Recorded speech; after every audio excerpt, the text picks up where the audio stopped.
Hi there, Nick with the AZInsight team. In this video, we're going to be covering the AZInsight Search View plugin. We're going to look at how to turn it on, then we're going to look at where it shows up.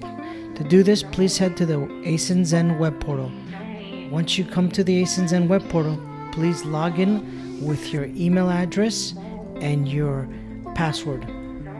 Once logged in, locate the free plugins section. Then look for the card that says Search View. Click on the button underneath that says Get It Now.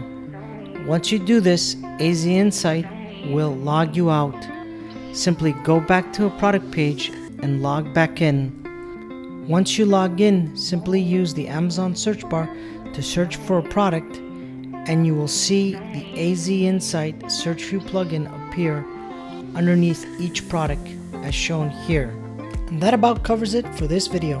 If you have any questions, reach out to a customer champion at support.azinsight.com.